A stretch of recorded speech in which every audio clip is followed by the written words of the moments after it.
Once you're on social media and you're actively interacting with people, it's always good to know what to expect from different forms of social media. I love blogs. Blogs to me are the best way to interact with my audience and give them the chance to interact with me.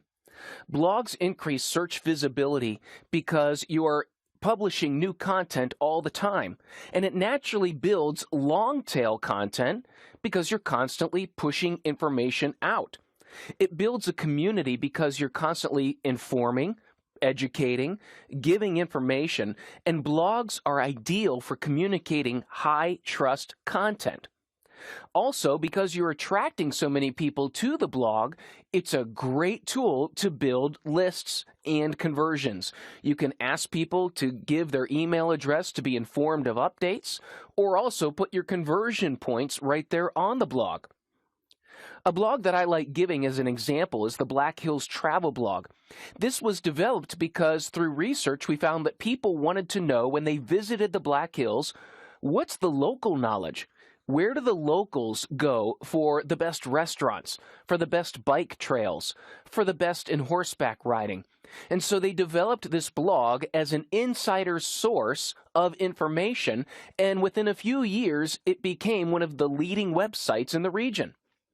The main reason is because blogs are constantly pushing new information. Blogs get 55% more visitors than websites.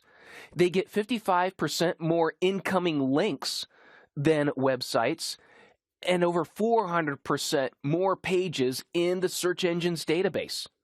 Blogs are powerful, and the most important thing is they're completely under your control.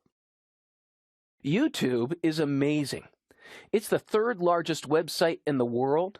It's the second most popular search engine. You know who's the first, which makes Yahoo and Bing maybe fifth or sixth. 4 billion views a day, and this is amazing. 60 hours of video is uploaded every 60 seconds, and some of it's actually good. 3 billion hours of video is watched each month around the world. YouTube can be used effectively when you've got something that needs to be seen. One of my favorite sites is the Will It Blend site. It's a $400 blender that initially was being sold business to business. They were selling it to smoothie makers or restaurants or mall kiosks for shakes. And what happened was consumers started seeing these videos and started buying these blenders. But in order to demonstrate the power of the blender, they started blending anything. They were blending phones. They were blending an iPad. They blended glow sticks, marbles, golf balls. It's amazing what they've blended, and they have millions, tens of millions of views on their YouTube channel. So YouTube is fantastic when you've got something that you have to see it to believe it, or you have a highly visual component. Also, what I love about YouTube is that it's portable, because you can grab a piece of code and you can put that video on your own website or your blog or even on Facebook. It allows people to republish it in their own format, and yet it still links back to YouTube.